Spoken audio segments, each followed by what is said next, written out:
मंगलाचरण सभी लोग हाथ जोड़ लें। ओंकार वेदांत शुद्धात्म तत्वम प्रणमामि नित्यम तत्वार्थ सार्थम ज्ञानमयं सम्यक् दर्शनोत्थम सम्यक् चरणम चैतन्य रूपम। श्रीमज्जन तारण स्वामी विरचित मालारोहण ग्रंथ, जिसके आधार से हमारी चर्चा चल रही है। इस ग्रंथ की चर्चा करते हुए 12वीं गाथा तक का विषय हमारा हो चुका है। अब इसके बाद जो 13वीं गाथा है, उसके आधार से हमें अपनी चर्चा को आगे बढ़ाना है। किस चीज की चर्चा इस 13वीं गाथा में की है वो हम देखेंगे। 10वीं गाथा में 16 कारण भावनाओं का उल्लेख आया, 11वीं गाथाओं में प्रतिमाओं का उल्लेख आया, और अब इस गाथा में मूल गुणों का उल्लेख तारण स्वामी कर रहे हैं। मूल गुण जो मुनिराज के जीवन में देखे जाते हैं कि 28 मूल गुणों का पालन मुनिराज करते हैं, और वह 28 मूल गुण उनके उपयोग की जो बर्बादी है उसको रोकता है, एक तरह से बहिर्विषयों में प्रवृत्ति को सीमित करता है, और मुनिराज अपने स्वस्वरूप में स्थिर होते हैं। वास्तव में मूल गुण भी शुभ राग रूप हैं, लेकिन वह शुभ राग उनको अप्रशस्त यानी अशुभ राग से बचाने वाला है और शुद्ध भाव में जोड़ने में निमित्त कारण है। और वास्तव में तो छठवें गुण स्थान की भूमिका ही ऐसी होती है कि उस छठवें गुण स्थान की भूमिका में सहज ही 28 मूल गुणों का पालन मुनिराज के जीवन में देखा जाता है। तो ऐसे मूल गुणों की चर्चा इस गाथा में हमें 13वीं नंबर की गाथा में देखने को मिलेगी। वो हम पढ़ते हैं। गाथा 13 और गाथा 13 का पद्यानुवाद दोनों में यहाँ से पढ़ूंगा, आप ध्यानपूर्वक सुनिए।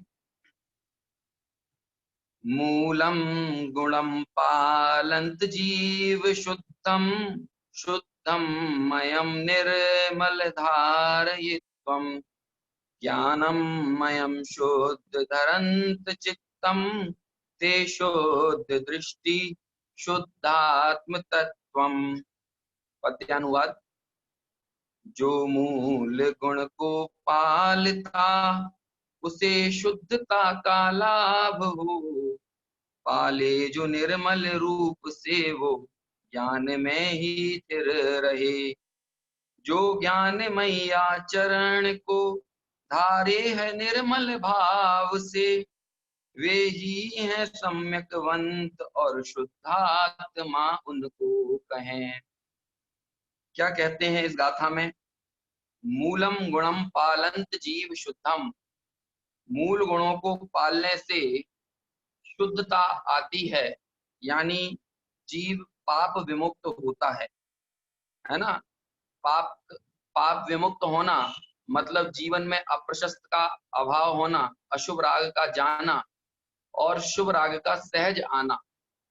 लेकिन जैसा कि मैंने अभी कहा कि वह शुभ राग सहज ही उनके जीवन में भूमिका अनुसार होता है, और उस भूमिका अनुसार होने वाले शुभ राग को मुनिराज उपादेय नहीं मानते, क्योंकि यदि शुभ राग को उपादेय मानने लगे तो फिर दिक्कत ये होगी कि उपयोग की उपादेयता एक तत्व में हो सकती है।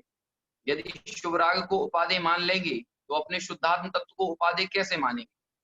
तो वास्तव में तो मुनिराज अपने शुद्धात्म तत्व को उपादेय मानते हैं, है ना, वही उनके लिए उपादेय है, और अशुभ राग तो उनके जीवन में है ही नहीं, और शुभ राग यथोचित भूमिका अनुसार होता है जो कि उपयोगी है।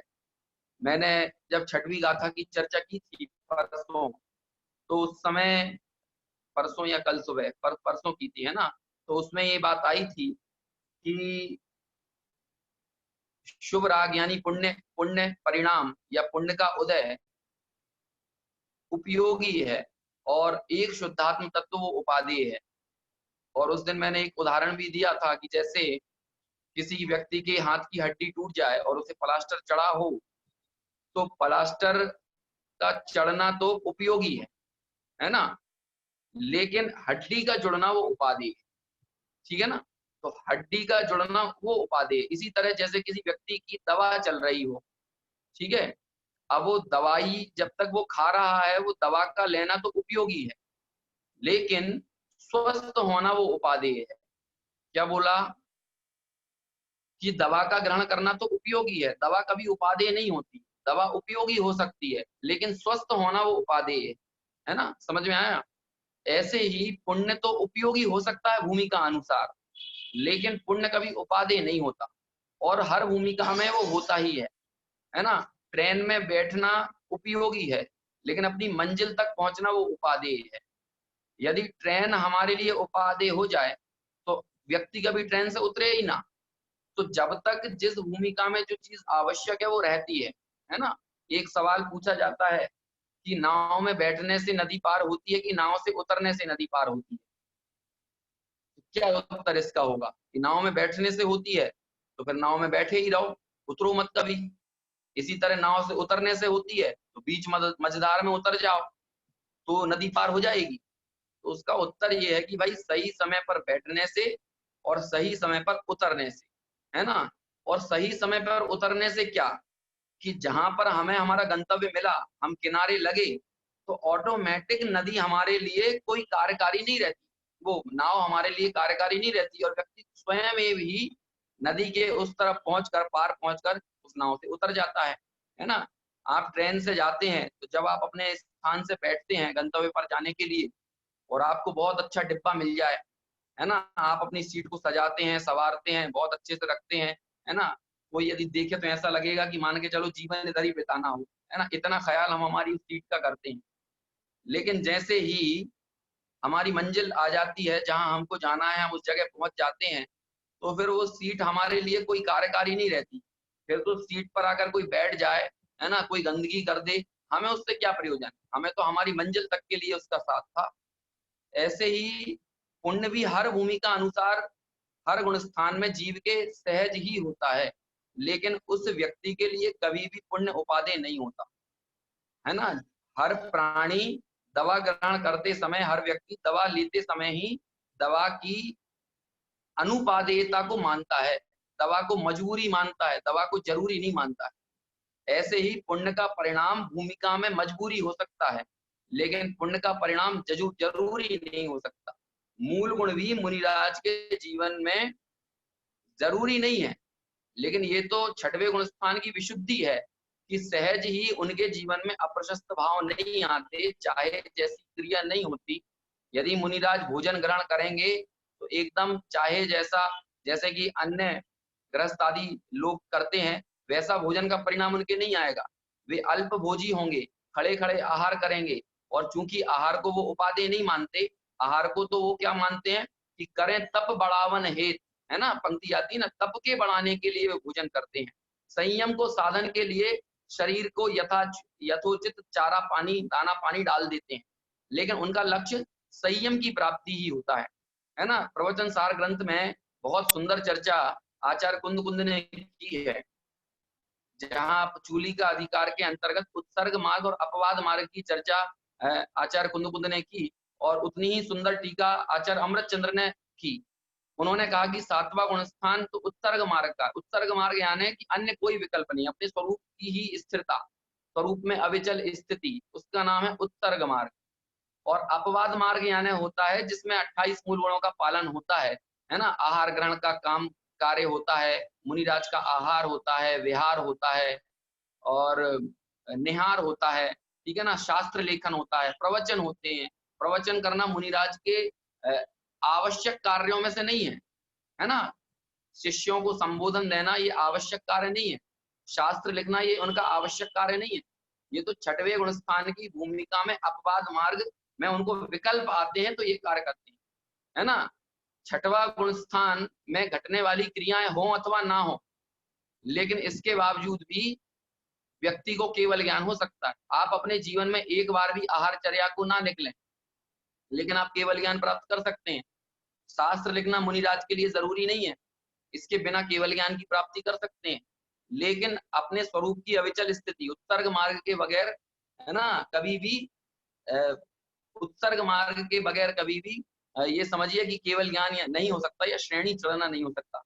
आपको एग्जाम्पल याद आता है ऐसे कौन है जिन्होंने 28 मूल गुणों का भी ढंग से पालन नहीं किया और केवल ज्ञान की प्राप्ति ले ली, है ना? एक बार भी आहार करने नहीं निकले और केवल ज्ञान ले लिया, एक बार भी निहार करने नहीं निकले, एक बार भी विहार करने नहीं निकले, ठीक है ना? एक बार भी निद्रा नहीं ली, एक पहर की निद्रा लेते हैं ना मुनिराज रात्रि में, एक ही आसन पर, एक ही करवट पर, एक बार भी उन्होंने निद्रा नहीं ली, है ना जी? एग्जाम्पल जो आंसर है वो आ गया स्क्रीन पर, भरत चक्रवर्ती। अंतर मुहूर्त में उनको केवल ज्ञान की प्राप्ति हुई, मतलब उन्होंने ढंग से 28 मूल गुणों का पालन भी नहीं किया। इसलिए 28 मूल गुण जो है वो अपवाद मार्ग में आते हैं, है ना? और इस अपवाद मार्ग की चर्चा करते हुए इतना सुंदर बात लिखी, संभवतः 226वें गाथा की टीका है प्रवचन सार में, जिसमें जिसमें कहते हैं आचार्य अमृतचंद्र कि शुद्धात्मा की साधना का हेतु संयम। संयम किसके लिए है? संयम शुद्धात्मा की साधना के लिए है ना? यदि शुद्धात्मा की साधना ना हो तो संयम का क्या मतलब है? संयम तो इसीलिए है कि शुद्धात्मा की साधना है, इसीलिए संयम है, ठीक है ना? तो वो लिखते हैं कि शुद्धात्मा की साधना का हेतु संयम और संयम पालन का हेतु शरीर। और शरीर किसके लिए है? संयम पालन का हेतु है ना? यदि देह की स्थिरता नहीं रहेगी तो फिर तप कैसे करेंगे? तो तप है संयम, मतलब शरीर है संयम बढ़ाने के लिए, और संयम है शुद्धात्मा की साधना के लिए, ठीक है ना? शुद्धात्मा की साधना ना हो तो संयम का कोई मतलब नहीं है, और जीवन में संयम ना हो तो शरीर का कोई मतलब नहीं है ना? तो ऐसी बात लिखते हैं कि ऐसे संयम का हेतु शरीर, उस शरीर को, उस शरीर की स्थिति बनाए रखने के लिए मुनिराज उत्सर्ग मार्ग से अपवाद मार्ग में आते हैं। किस लिए आते हैं अपवाद मार्ग में? उत्सर्ग मार्ग से अपवाद मार्ग में आते हैं शरीर की स्थिति बनाए रखने के लिए। लेकिन शरीर की स्थिति क्यों बनाए रखना है? हम लोग जैसे शरीर की स्थिति बनाए रखने का प्रयास करते हैं, ऐसा शरीर को हष्ट पुष्ट करने का उनका उपक्रम नहीं है मुनिराजों का। मुनिराज तो संयम के लिए शरीर को टिकाए रखने की चेष्टा करते हैं, और जब उनका शरीर संयम में मदद नहीं करता, संयम पालने में कार्यकारी नहीं होता, तो फिर मुनिराज सल्लेखना ले लेते हैं, समाधि ग्रहण करते हैं, है ना?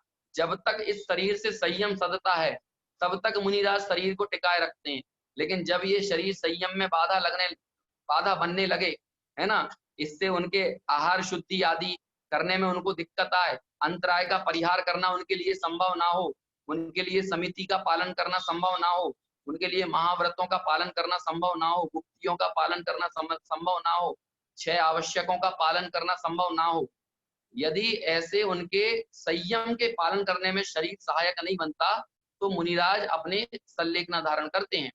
और संयम किस लिए? कभी संयम को उपादेय या हितकारी नहीं मानते। संयम तो शुद्धात्मा की साधना का हेतु है ना? जैसे जो लोग बागवानी करते हैं, बागवानी बगीचा गार्डनिंग करते हैं, तो वो अपने गार्डन के चारों तरफ बाड़ लगा देते हैं। क्यों लगाते हैं वो बाड़? कि भाई कोई भी बाहर के जानवर, मवेशी, है ना, गाय बैल भैंस बकरी, ये सब आके वो जो मेहनत से बागवानी की है, जो फल पौधे सब्जियां लगाई हैं, उसको खा ना ले, इसलिए हम बाड़ लगा देते हैं। लेकिन बाड़ लगाने से फसल नहीं होती है। आप सोचें कि आपने अपने खेत के चारों तरफ, बगीचे के चारों तरफ बाड़ लगा दी और उससे फसल पैदा हो जाएगी, तो ऐसा नहीं है। फसल के लिए तो वो बीजारोपण होना, है ना, जो या उसकी उत्तम प्रक्रिया वो करेंगे तो फसल होगी। लेकिन वो बाड़ किस लिए लगाई है? बाड़ तो सुरक्षा के लिए लगाई है। ऐसे ही आत्मानुभूति या आत्म स्थिरता रूप जो चारित्र है, वो चारित्र संयम नहीं है। संयम तो व्यवहार चारित्र है।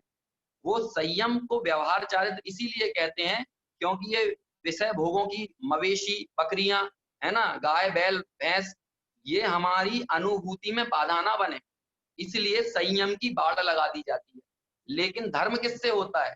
धर्म तो होता है स्वभाव में शुद्धात्मानुभव के अंकुरण से, है ना, उसके बीजारोपण से, अनुभूति से, रत्नत्रय से, है ना। वो रत्नत्रय यदि नहीं है तो बाहर में बाड़ लगाने का क्या फायदा है?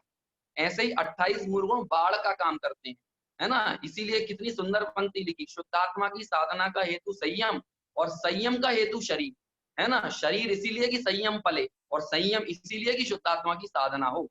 ये असली धर्म तो शुद्धात्मा की साधना है, जिस बात पर तारण स्वामी इतने फोकस्ड हैं, है ना? क्यों, क्या, कितना कंसंट्रेट हैं? आप ये विचार किया आपने, कितना शुद्धात्मा की साधना, शुद्धात्मा की आराधना पर कितना बल है। इसलिए कहते हैं मूल गुण से निर्मलता आती है, उसका मतलब है पापों का परिहार होता है। विषयों में प्रवृत्ति से पाप बढ़ते हैं, लेकिन विषयों के परिहार से, विषय सेवन के परिहार से शुद्धात्म स्वरूप की सन्मुखता बढ़ती है ना? और कहते हैं कि हम उपयोग में ही रहता है ना? एक ऐसी बात कही जाती है कि भैया शरीर के लिए, वो लौकिक में एक एग्जांपल चलता है कि काम के लिए आदमी है कि आदमी के लिए काम है ना? आपके घर में काम ना हो और आप 24-25 काम वाले रख लो, तो काहे को जबरदस्ती उनको पेमेंट दोगे? यदि घर में उतना काम होगा तो उतने आदमी रखोगे ना, तो काम के लिए आदमी रखे जाते हैं।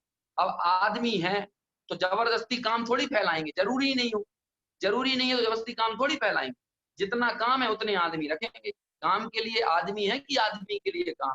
अभी जैसे लॉकडाउन आया तो लॉकडाउन में लोगों की जो व्यावसायिक गतिविधियां थी वो शिथिल पड़ गई, तो फिर कर्मचारियों की भी छटनी कर दी। क्यों भाई, अब काम ही नहीं है, अर्निंग ही नहीं है, हम तुमको पैसा कैसे देंगे, है ना? इसलिए जब काम ही नहीं है तो आदमियों का क्या करेंगे लोग? बहुत बड़े पैमाने पर कहना चाहिए अनएम्प्लॉयमेंट हुआ। वो इसीलिए हुआ क्योंकि जब काम ही नहीं है तो आदमी की क्या जरूरत है। ऐसे ही शरीर के लिए संयम है कि संयम के लिए शरीर है? बताइए। कहते हैं संयम के लिए शरीर है, शरीर के लिए संयम नहीं। अज्ञानी मिथ्या दृष्टि का संयम शरीर के लिए होता है, लेकिन ज्ञानियों का, मुनिराजों का शरीर संयम के लिए होता है। क्या क्या इसका मतलब हुआ?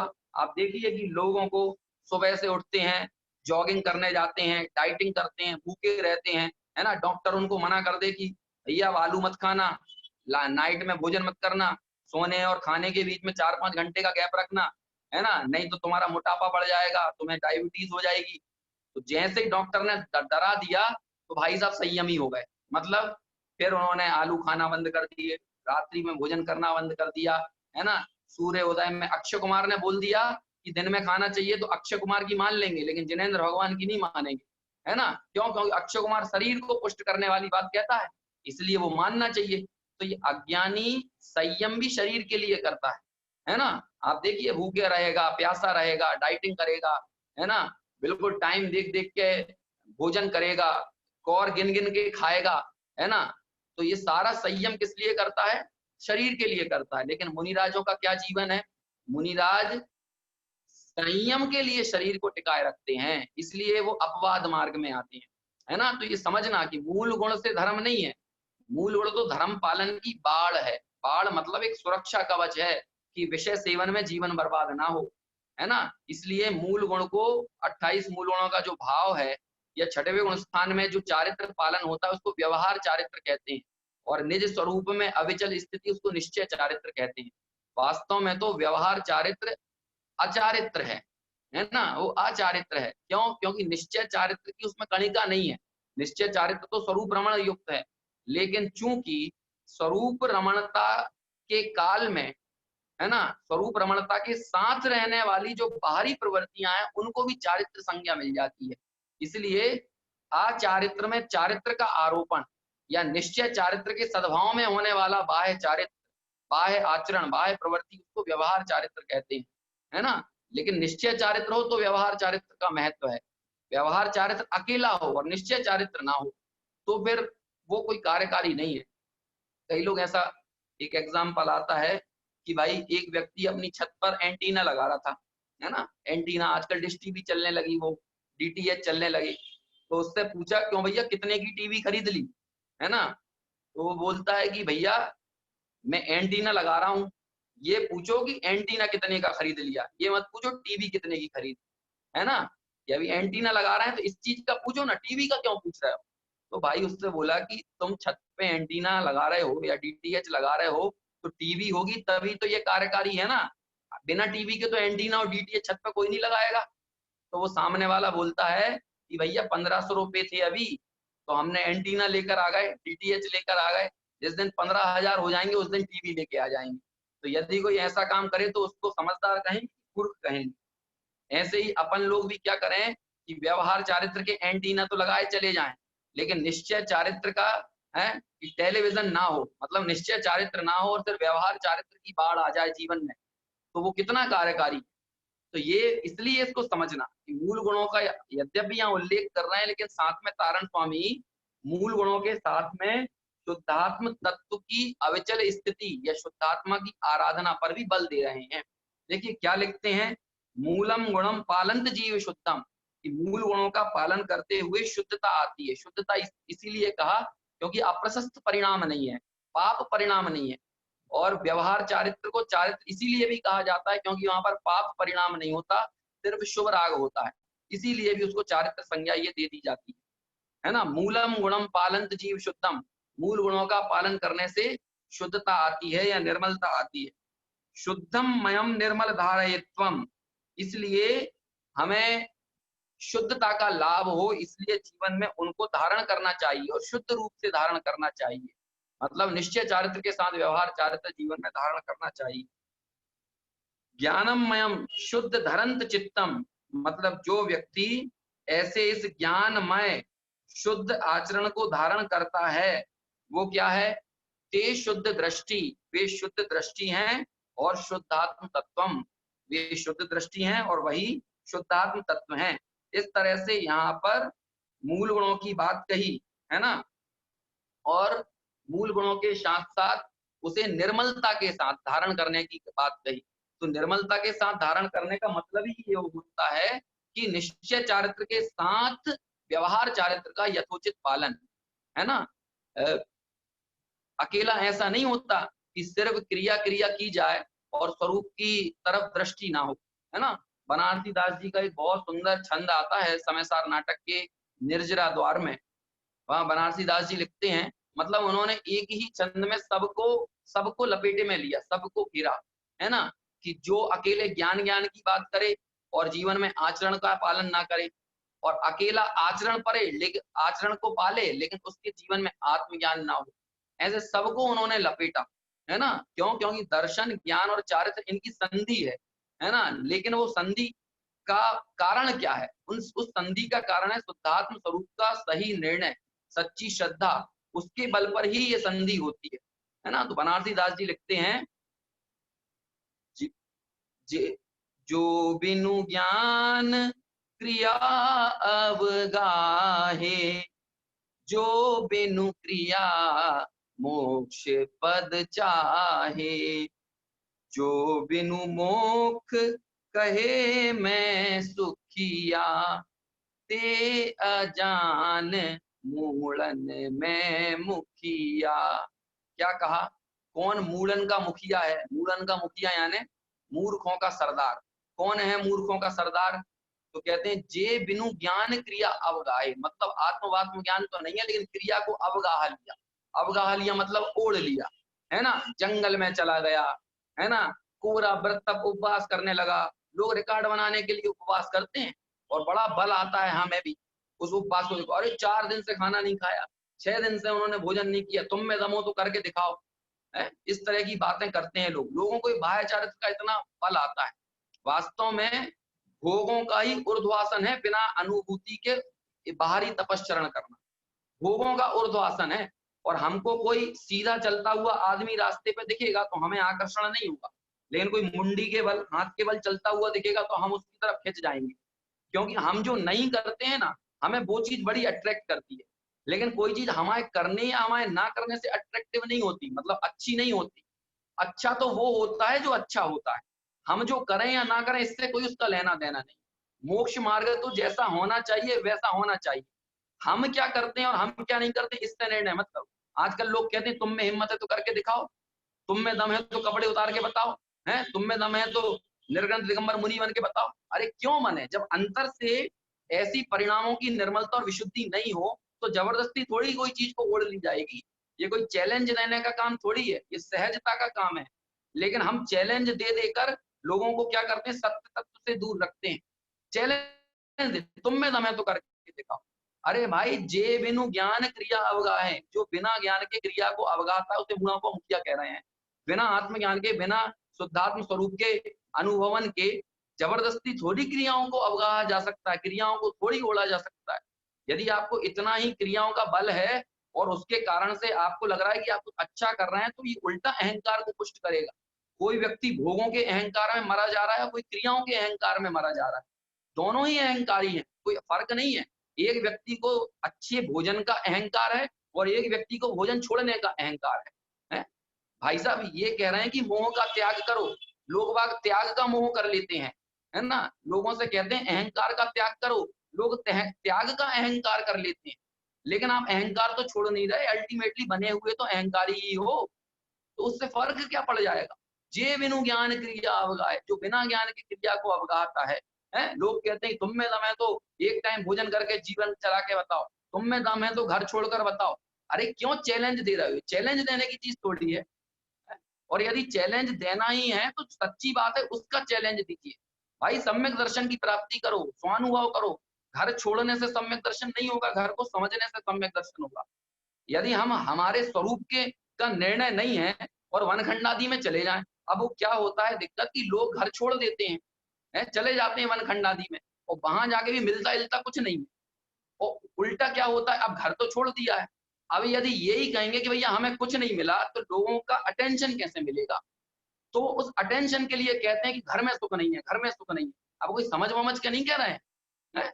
ये जबरदस्ती की चीज नहीं है, समझिए ये चीज।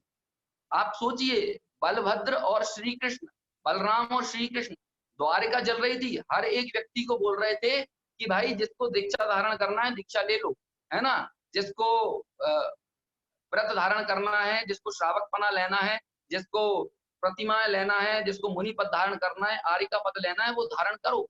ये सबको कह रहे हैं वो। द्वारका जलने का टाइम आया, लेकिन ना बलराम ने धारण किया और ना श्री कृष्ण ने किया। क्यों? क्योंकि अंदर से जिन दीक्षा धारण करने योग्य उनकी परिणति उछली नहीं थी। हालांकि बलराम ने बाद में धारण की दीक्षा, लेकिन उस समय नहीं की। क्यों नहीं की?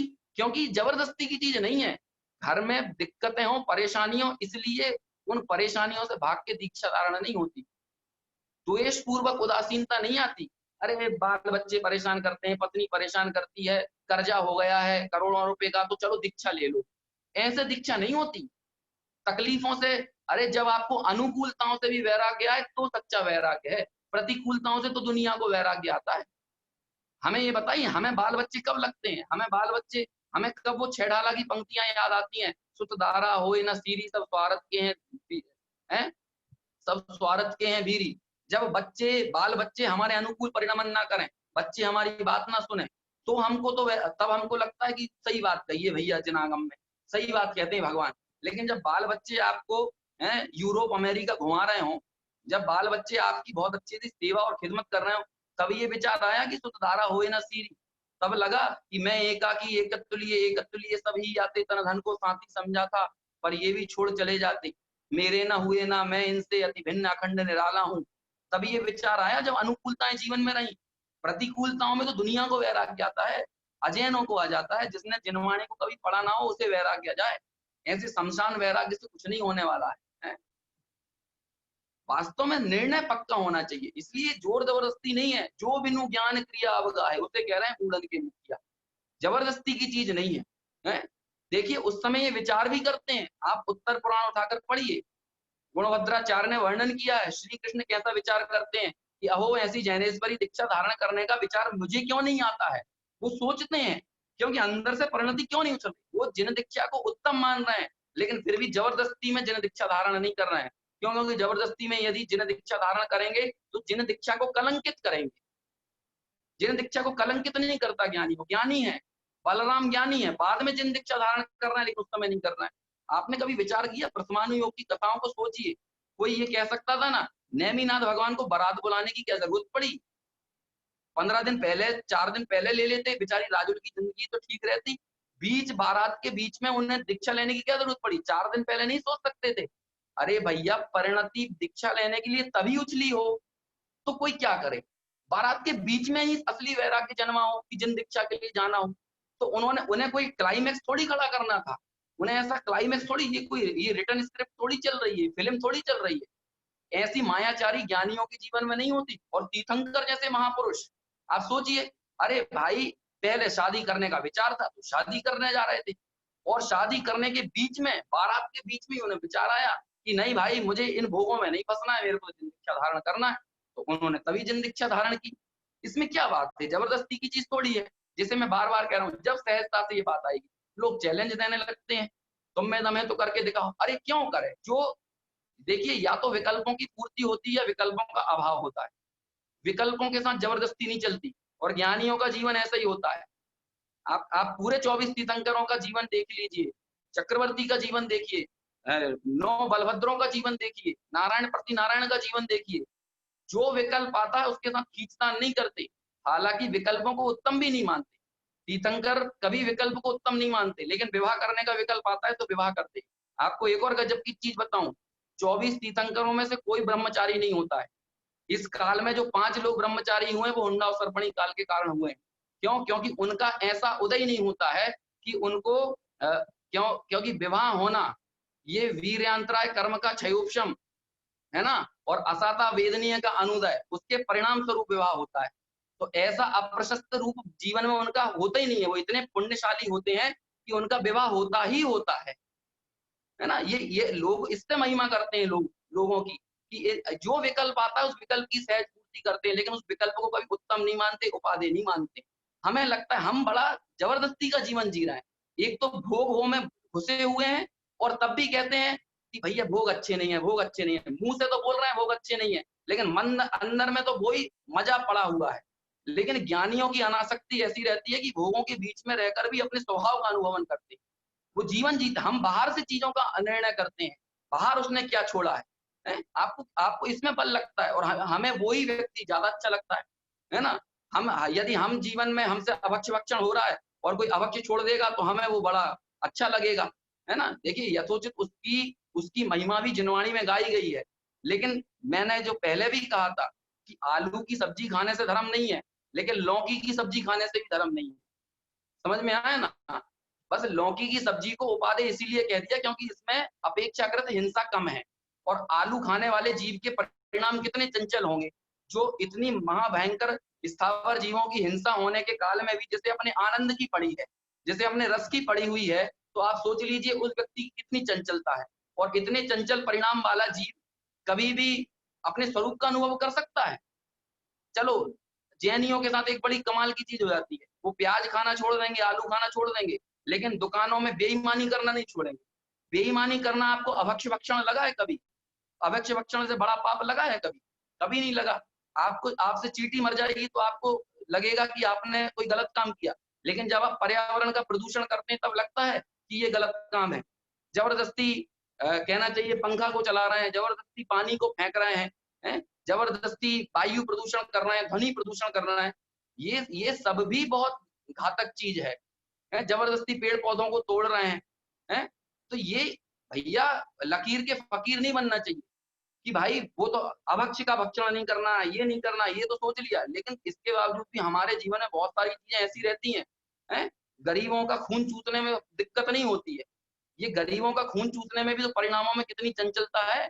व्यापार में बेईमानी करना भी कितनी चंचलता है परिणामों की, और ऐसी चंचल परिणामों के बीच में कैसे आत्मानुभव करेगा? दुकान पर बैठने वाले सेठ जी बहुत मजे से 2 का 4 करके लोगों को ठग रहे हैं, तब उनको नहीं लगेगा कि पाप कर रहे हैं, लेकिन घर के अंदर उनको बिना आलू प्याज का भोजन चाहिए।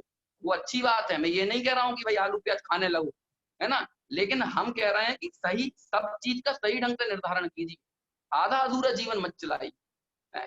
तो जो बिनु ज्ञान क्रिया अवगाहे, आप सिर्फ बाहर की क्रियाओं से तत्व का निर्धारण मत कीजिए।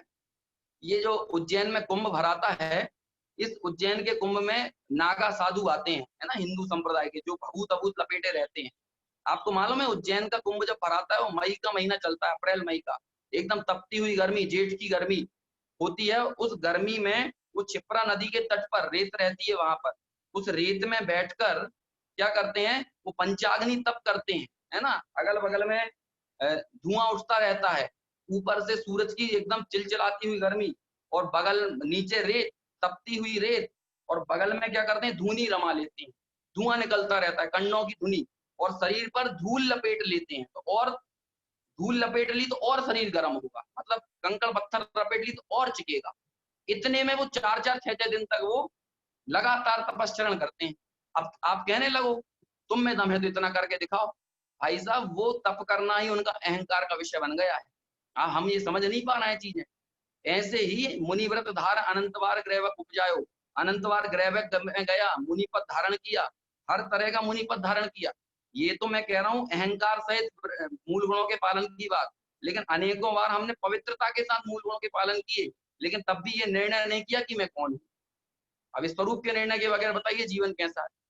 मेरा एक दोस्त है, बहुत बड़ा किस्सा गो है वो, है ना, किस्सा गोई भी एक परंपरा होती है, बहुत पॉपुलर नाम है, हिमांशु वाजपेयी नाम है। आप गूगल पर सर्च करेंगे तो सबसे पहले आ जाएगा वो, है ना, इतना पॉपुलर है। तो वो ये भोपाल के भारत भवन में जो तालाब के किनारे है, दिसंबर में उसका शो चल रहा था। इतनी ठंड थी कि उस ठंड में लोग वक्त 3-3 4-4 स्वेटर और 3-3 4-4 कहना चाहिए कि गर्म कपड़े पहनकर ऊपर बैठे हुए थे, और वो एक पतले कुर्ते में 2.5 घंटे तक किस्से सुना रहा था, किस्सा गोई कर रहा था 2.5 घंटे तक। अगले दिन मेरा इत्तेफाकन उससे उसके दूरदर्शन में इंटरव्यू भी लेना था मेरे को। तो मैंने उससे ये प्रश्न पूछा, मैंने कहा भाई एक बात बताओ, जब हम सब लोग, है ना, बाकी जितने लोग वहां बैठे हुए थे, वो ठंड में ऐसे कुकड़ रहे थे और 3-3 4 कपड़े पहने थे, तो उनकी हालत खराब थी। क्यों? क्योंकि तालाब के किनारे ठंड और बढ़ गई, वैसे ही तो ठंड का महीना दिसंबर में, और तुम एक पतले कपड़े में 2.5 घंटे तक लगातार किस्से सुनाते रहे, तुम्हारी जबान नहीं लड़खाई, लगा नहीं कि तुम्हें ठंडी लग रही है, तो क्या कारण है? तो उसने बोला कि मुझे जो गर्मी मिल रही थी ना, वो तुम्हें दिख नहीं रही थी। जो लोगों की तालियां बज रही थी ना, उन तालियों के कारण मुझे सर्दी नहीं लग रही थी, बल्कि मेरा अहंकार पुष्ट हो रहा था, और उसकी गर्मी के कारण मेरे को कपकपाहट नहीं थी। ऐसे ही बाहरी तपश्चरण में कहां से अहंकार पुष्ट होता है वो समझ में नहीं आता। उस तपश्चरण में अलग तरह का रस आने लगता है, शुद्धात्मा का रस नहीं आता है। शुद्धात्मा के रस के लिए तो उसका सच्चा वेदन होना चाहिए। इसलिए बहिरंग तप से निर्णय मत कीजिए और किसी को चैलेंज मत दीजिए। सच्ची बात को समझिए, सच्चे तत्व को समझिए। यदि सच्चा तत्व नहीं समझेंगे तो हम ये चैलेंज देते रहेंगे, हैं?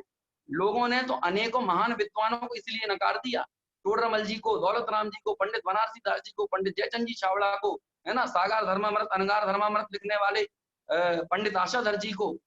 है, लोग कहते हैं ये पंडित हैं आशाधर जी, वो अनगार धर्मामृत कैसे लिखते हैं, लिख सकते हैं? अनगार धर्मामृत का मतलब मुनियों का आचरण है, ऐसे नकार दिया। अरे भाई, गृहस्थ है तो इसका मतलब ये थोड़ी कि सच्चा तत्व नहीं समझता है? इस चीज को तो समझिए। यदि ये नहीं समझेंगे तो हमें यही लगता रहेगा कि छोड़ने में धर्म। देखिए क्या बात लिखी, जो बिनु ज्ञान क्रिया अवगाहे, बिना ज्ञान के जबरदस्ती क्रियाओं को ओढ़ ले तो वो धर्म नहीं है, वो मूढ़न में मुखिया है। और किसे मूर्खों का सरदार कहा? जो बिनु क्रिया मोक्ष पद चाहे, है ना, और कहे कि भाई निर्ग्रंथ दिगंबर पद धारण नहीं करना है, मुनि नहीं बनना है, बिल्कुल ही मुनि पद को इंकार कर दे, नकार दे। देखिए, सम्यक दृष्टि ज्ञानी अविरत सम्यक दृष्टि के जीवन में भले मुनि पद नहीं होता, लेकिन वो मुनि पद को हे नहीं मानता।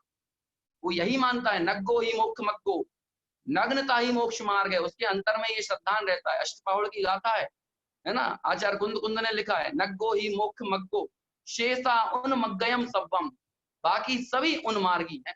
ऐसी बात भी कही। लेकिन वही आचार्य कुंद कुंद एक जगह लिखते हैं कि जिसका भावलिंग ना हो और अकेला द्रव्यलिंग हो, है, वो मुनि नहीं त्रियंच है, ऐसा लिखा है। अब इतना इतना कठोरता के साथ भाव पाहुड़ ग्रंथ आप पढ़िए, हैं, दर्शन पाहुड़, सूत्र पाहुड़, लिंग पाहुड़, मतलब मुनि राजों के जीवन में रहने वाली शिथिलता पर ऐसी चोट की है।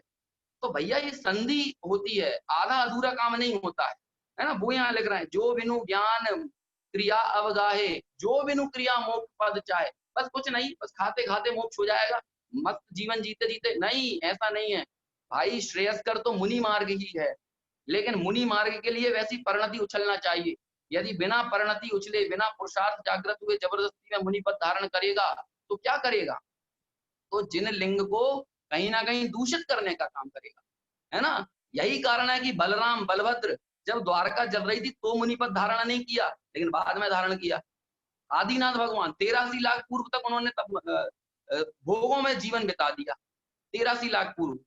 अब वो 83 लाख पूर्व हटा दीजिए, मान के चलिए किसी की उम्र 84 वर्ष हो और 83 वर्ष तक वो भोगों में लगा रहा है और आखिरी का 1 वर्ष में मुनि पद धारण करे, तो ऐसा क्यों किया? अरे जब परिणाम बने मुनि पद धारण करने के, जब अंदर से ऐसा पुरुषार्थ उतरा तो धारण किया है। तारण स्वामी कोई कहने लगे 60 वर्ष में ही क्यों धारण किया? अरे जब परिणाम ने ऐसा कहा कि अब मैं उसके लिए तैयार हूं तो धारण किया। जब तक नहीं था तो नहीं किया। तो ऐसे विकल्प के साथ खींचतान नहीं करते हैं, विकल्पों की पूर्ति करते हैं लेकिन विकल्पों को उपादेय नहीं मानते हैं। ऐसा महापुरुषों का जीवन होता है। और हम विकल्पों के साथ खींचतान करते रहते हैं, भोगों को तो भोगना है लेकिन जबरदस्ती ना नुकुर करते रहेंगे, है। इस तरह का झूठा जीवन नहीं चलता है। जैसे वो कहते हैं ना, थाली में कोई परसने आया, बस भैया हमारा हो गया है, भले ही अभी खाना 2 रोटी और है, और ऐसे हाथ लगा लगा के भी कोई रोटी रख जाए, है ना। ऐसे ऐसी अपनी खींचतान चल रही है। मजा तो भोगों का ही लूटना है लेकिन बस मना कर रहे हैं, खींचतान। अरे तुम्हें खाना है तो सीधे बोल दो ना, हाँ भाई 2 रोटी और रख दो। इतना निष्कपटी तो बनो, ऐसा मायाचार का परिणाम तो मत करो। अरे नहीं नहीं नहीं, अरे बस भूख नहीं है, हम तो खा के आए हैं घर से। अब जबकि कुछ खा पी के नहीं आया है, मन तो यही कर रहा है, तू थाली लगा दे सामने से। लेकिन ये कपटी प्रवृत्ति, सीधे बोल दो ना, हाँ भाई खाना खाना है, लगा दो तू थाली, है ना। या जो भी चीज है मांग लो, चाय पीना है, पानी पीना है, जो भी कर लो। लेकिन जबरदस्ती का ये जो हमारे अंदर औपचारिकता का बवंडर पड़ा हुआ है ना, ये जबरदस्ती खींचतान करने का, यही धर्म में भी पड़ा हुआ है। पहले ये कपट दूर होना चाहिए। ये 5 अवक्ष से बड़ा अवक्ष तो कपट है, मायाचारी का परिणाम है। पंचम काल के जीव बराबर कपटी कोई नहीं है, इतना मायाचारी है। मजा तो भोगों में लेता है लेकिन भोगों को ही कोसता है? अरे अंदर से जवान से भोगों को बुरा मत जानो, अंदर से श्रद्धांत से ये होना चाहिए कि हाँ ये भोगों में सुख नहीं है, फिर भी भूमिका अनुसार जो विकल्प आ रहे हैं उसकी मैं पूर्ति कर रहा हूँ, लेकिन पूर्ति करने के बावजूद भी मैंने उसमें मेरी आसक्ति नहीं होना चाहिए। ये जीवन में होना चाहिए। चाहिए तो सब कुछ मिले, मान सम्मान मिले, प्रतिष्ठा मिले, है ना। और उसके बाद कहें कि अरे बस साहब हमें नहीं चाहिए है, हमें माला क्यों पहना रहे हो, है, हमें क्यों सम्मानित कर रहे हो, अरे बस माफ कीजिए, सम्मान करके क्यों शर्मिंदा कर रहे हो। मुंह से तो बोल रहे हैं सम्मान करके क्यों शर्मिंदा कर रहे हो, मन में मजा आ रहा है, अच्छी सम्मानित किए जा रहे हैं, और माला पहनाओ। और यदि धोखे से सम्मानित ना किया जाए तो नीचे खड़ा खड़ा फुड़ता रहेगा। ऐसा ये कपट दूर करो। हाँ कहो अच्छा लग रहा है, हाँ भाई कर रहे हो सम्मानित, बढ़िया कर रहे हो। यदि आप सम्मानित ना करते तो मुझे अंदर में बहुत खेद होता, विकल्प उत्पन्न होता। ऐसी सहजता रखो, या फिर अंदर से इस बात को स्वीकार करो, अंदर से उसके प्रति अनासक्ति का भाव रखो। सम्मानित होने के बावजूद भी ये कहो कि ये प्रतिष्ठा मेरा स्वरूप नहीं है। धन संपत्ति आने के बावजूद ये निर्णय करो कि ये धन संपत्ति मेरा स्वरूप नहीं है। ऐसी निश्चलता जीवन में आना चाहिए, ऐसा कपट का अभाव होना चाहिए, है ना। वो यहाँ कहते हैं कि जो बिनु ज्ञान क्रिया अवगाहे, जो बिनु क्रिया मोक्ष पद चाहे। जो बिना क्रिया के मोक्ष चाहता है। और एक और कौन होता है, जो बिनु मोक्ष कहे मैं सुखिया। एक व्यक्ति वो होता है जो अपने भोगों में उलझा हुआ है, भोग भोग रहा है, और भोग भोगने के साथ ही क्या कहता है, भैया हमें तो नहीं चाहिए मोक्ष, हम तो इसमें ही मजा है, हमारा जीवन तो बढ़िया है। तुम्हें मोक्ष जाना है जल्दी तो तुम ही कर लो त्याग, तुम ही उपास कर लो। लोग ऐसे होते हैं, घर में धर्मात्माओं का मजाक उड़ाते हैं। कोई यदि जीवन में, किसी के जीवन में सदाचार हो, शिष्टाचार हो, तो मजाक उड़ाने वाले बहुत हैं। भाई कमाल की दुनिया है ये। हम जिन लोगों के बीच में फंसे हुए हैं ना, इस दुनिया के बीच में तत्व की चर्चा ही नहीं कर सकते। अब मैं जैसे आप लोगों के बीच में इतनी बात कर रहा हूँ ना, मैं अपने परिवार के सदस्यों के बीच में भी धर्म चर्चा नहीं कर पाता। क्यों? क्योंकि यदि लोगों की प्रवृत्ति भोगों की हो तो उन भोगों की प्रवृत्ति वाले लोगों के बीच में धर्म चर्चा नहीं हो सकती। क्यों? क्योंकि उनकी उपादानगत योग्यता ही नहीं है कि उनके कानों में अच्छी बात पड़ जाए। और अच्छी बात यदि पड़ जाएगा तो कषाएं हो जाएंगी उनकी। वो कहेंगे अरे अपना धर्म अपने पास रखो, लोग ऐसी बातें करेंगे। बहुत मुश्किल है, बहुत दुर्लभ है धर्म की चर्चा करना। अरे अभी अपन जावाणी के ज्ञान से सूझे लोग कर लेना, उसके बाद कोई धर्म सुनाने लगे तो अपना दिमाग खराब होने लगता है। बहुत दुर्लभ, बहुत मुश्किल है। क्यों? क्योंकि भोगों में इतना मजा आ रहा है, इतना रस आ रहा है। नहीं होती, हर किसी के सामने तत्व चर्चा नहीं निकलती। लोग बाग ये समझते हैं अपन किसी के बैठने गए, चलो भैया 2 बातें हमें भी सुना दो। तो मजाक थोड़ी चल रहा है, सत्यनारायण का प्रसाद है। जो तुम्हारे ये मजाक मस्ती में है, आपने जब कहा तब सुना दें। हर एक चीज की एक परिपाटी होती है, सीमाएं होती हैं, विनय होती है। विनय ज्ञान की पात्रता है और विनय ही ज्ञान का फल है।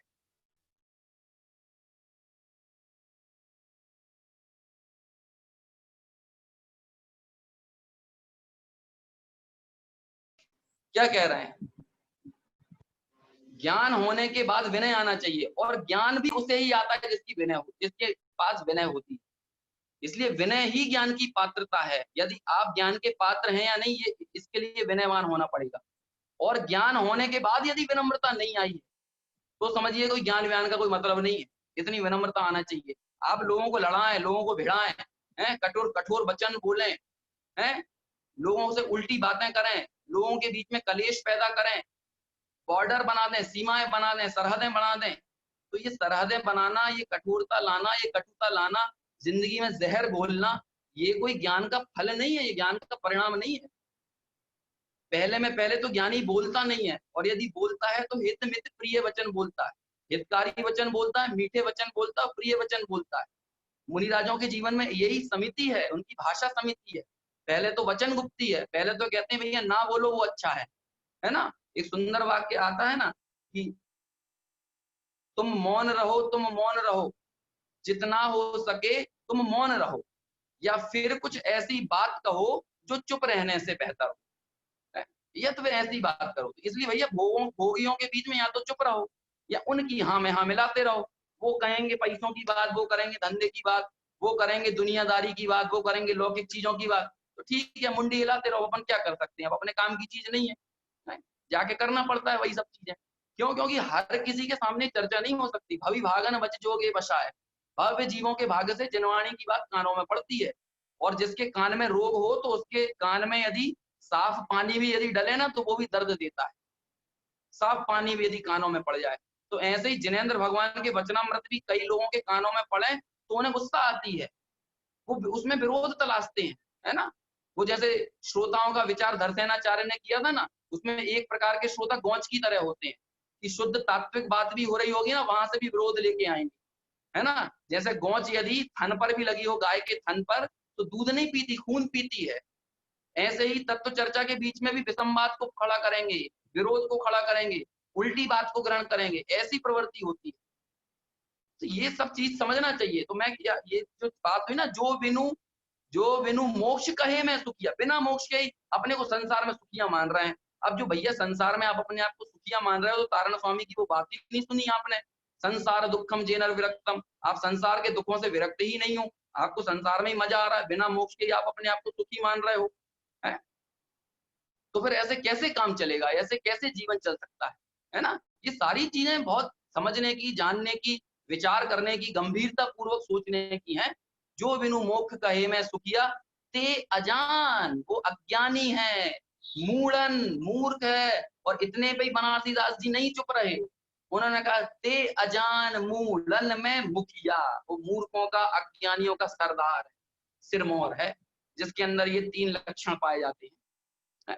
ऐसे ये जो मूल गुणों की जो सच्ची बात है, उस बात को हमें समझना चाहिए कि मूल गुणों का जीवन में कैसे पालन होता है ना। मूल गुणों में धर्म आखिर कहा है तो क्यों कहा है? ऐसी बात है भाई, अद्भुत है जिनवाणी की शैली है। यदि हम जिनवाणी की शैली को ना समझे, संदर्भों को ना समझे, तो हम निश्चित तौर पे अपने मिथ्या पक्ष का ही पोषण करेंगे।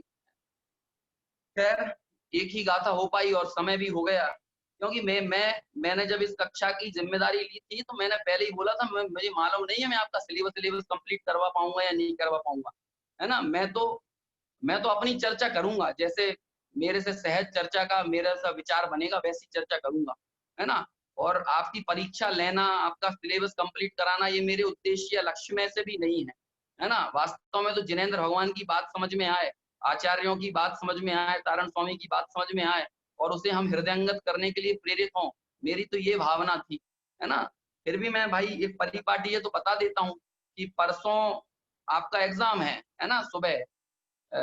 सुबह के सत्र में अब कितनी बजे होगा वो आपको जानकारी दे देंगे, लेकिन अब कल शाम तक पता नहीं कितना विषय होगा, हो सकता है 2 गाथाएं हो सकता है पूरी 18 गाथाओं का सिलेबस रखा है वो पूरा हो जाए।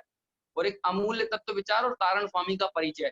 अमूल्य तत्व विचार आसान ही है, सबने पढ़ा होगा, एक बार फिर पढ़ लीजिएगा, ठीक है ना। ये भी रखा है, और सामूहिक कक्षाएं जो हुई हैं उनका कुछ विषय थोड़ा बहुत पूछा जाएगा, है ना। 20 नंबर का विषय होगा सिर्फ मालारोहण का, है। आसान ही है, सब आसान है, सरल है, कुछ नहीं है।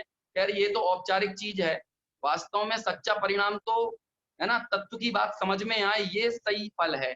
एग्जाम दे देना और उसके नंबर ज्यादा और कम पा लेना ये कोई फल नहीं है, ये तो एक औपचारिकता है। लेकिन मुझे जानकारी देने के लिए कहा था तो मैंने वो जानकारी दे दी, और मुझे भी पता नहीं है कि मैं सिलेबस कंप्लीट करवा पाऊंगा कि नहीं करवा पाऊंगा। हो जाएगा तो अच्छा है, अन्यथा जितनी गाथाएं होंगी उतनी गाथाएं हों, उन गाथाओं को हम समझें, पूरा करें, यही सबसे उत्तम है। कुछ लोगों का ऐसा भी कहना था कि भाई शिविर के बाद भी कोई एक कक्षा दिन में चालू रखें जिससे कम से कम मालारोहण पूरी हो जाए, है ना।